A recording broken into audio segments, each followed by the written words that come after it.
I am here to give the presentation in the module of Business Analytics and Intelligence. My name is Sindhuja Srikaran. My student ID is 15486114. And this presentation is regarding business context and the issues of electricity product in the UK. So this presentation explores how business analytics can transform renewable energy firms in the UK by enhancing strategic decisions making and supporting sustainable environment using financial data from 2014 to 2023. We apply statistical tools to identify key factors influencing firm performance. Our focus is on enabling informed decisions, improving cost efficiency, and guiding sectoral innovations. The use of analytics, descriptive correlations, and regression provides a quantitative foundation to support cleaner, smarter energy futures. And these insights empower managers to align with the climate goals while making investment strategies more data driven and responsive to evolving market environmental demands. And also, we analyzed the financial data from 10 leading UK energy firms over a 10-year span. Data visualization helped highlight major differences in turnover and profit. Descriptive statistics reveal high sectoral variability, with firms like Siemens Energy reporting high turnover but poor profitability. Strong correlations was found between the shareholders' funds and the revenue, confirming equity as a major driver. Regression analysis reinforced this, showing shareholders' funds significantly predict turnover. However, profitability remains inconsistent. These results suggest that while access to capital drives revenue, firms must still improve operational efficiency to convert the revenue into the sustainable profit. So when we talk about the business intelligence applications in renewable energy development, business intelligence is now central to renewable energy strategies.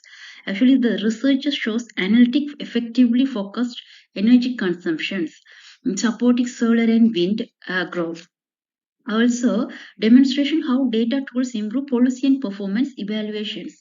These studies affirm that the analytics enable precise monitoring, reduces the emission, and the guides infrastructure investments. The takeaway is clear that empowers firms to make evidence-based decisions, which are essentials for driving sectoral optimization, achieving long-term sustainability, and aligning with global climate objectives. So when we talk about the driving green innovation through data and environmental strategy, actually the researchers demonstrate how the business analytics combined with the environmental orientation facilities and green innovations.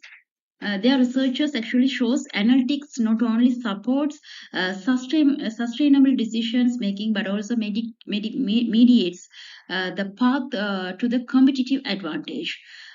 Actually, descriptive, predictive, and prescriptive tools enhance firms' capacity to create eco-friendly solutions. The finding caution against relying solely on environmental intent. Real results come from integrating analytics into core strategies. This reinforces the idea to remain competitive energy firms must invest in smart technologies that fuel green product development and reduce environmental impact without compromising the financial returns. When we talk about the business analytics and innovation in the energy and the service sector, the business analytics impact extend beyond renewable energy. The researchers shows that actually, and they show how AI and analytics improving upstream oil and gas operations, reducing risk in data-heavy sectors. Their research highlights AI's roles in accelerating reservoir modeling and drilling decisions in contracts, and the researchers shows the same like that. I have mentioned the reports where I have got the collections reveal that the while innovation significantly boosts Nigerian service sector, analytics adoptions and lagging, they advocate for greater digital engagement and e-participations to improve service quality. Together, these studies shows that the business analytics has cross sectors relevance, driving both operational efficiency and strategic competitiveness. When we talk about the role of knowledge and the digital infrastructure in modern energy systems, knowledge systems and the digital infrastructure are critical to energy transition. Actually, it shows showing how the social and the economic shifts reshape energy strategies. Their study critiques rigid governance and the support dynamic knowledge ecosystems shows these details very clearly.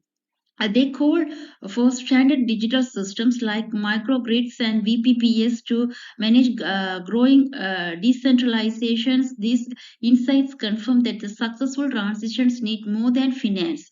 They require adaptive knowledge frameworks and interoperable technologies that can handle the complexity involving the energy landscapes. And the studies and the researchers show the confirmations of these points actually.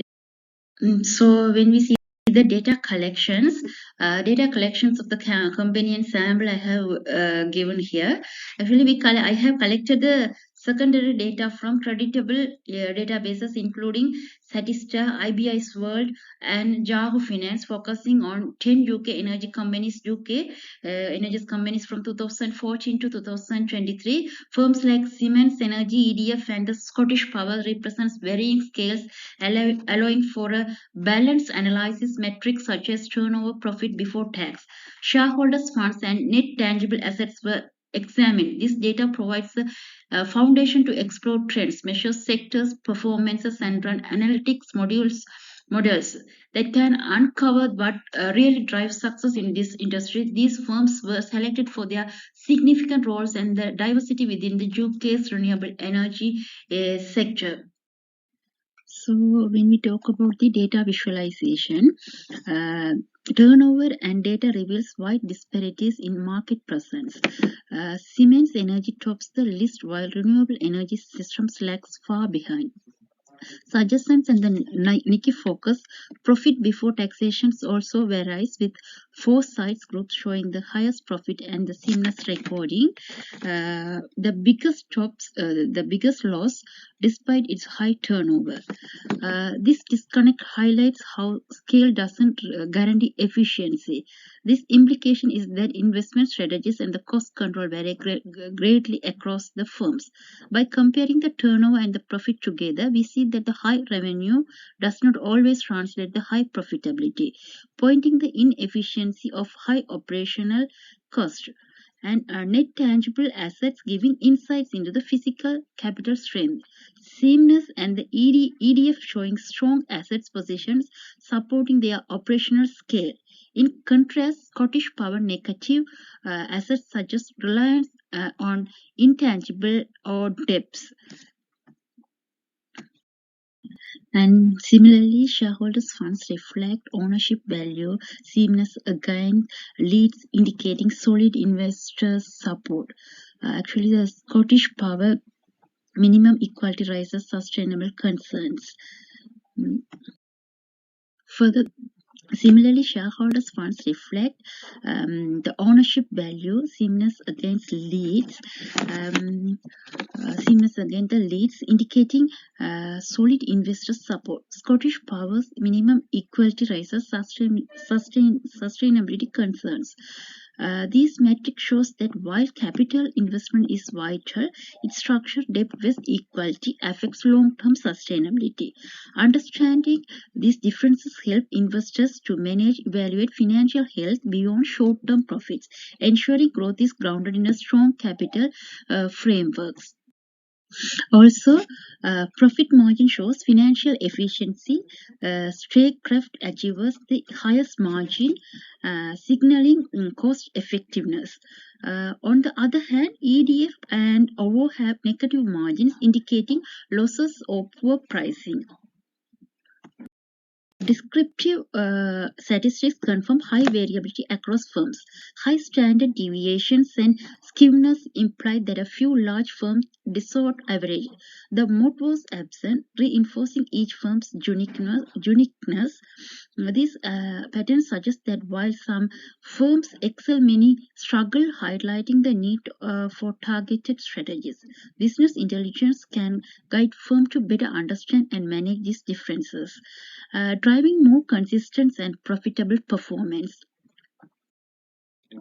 When we talk about this correlation as scatterplot interpretation, actually our correlation matrix shows a strong link between the turnover and the shareholders' funds, meaning firms that the strong equity generate more revenue. Net tangible assets also correlate with equity, reinforcing the trend. However, the profit before tax shows weak or negative correlations, suggesting that even well-capitalized firms may underperform due to the inefficiency. Profit margin doesn't correlate strongly with the size of capital either, which points that internal operational factors being more critical. The takeaway is that bigger is not always better. Operational quality, not just resources, determines profitability in renewable energy firms.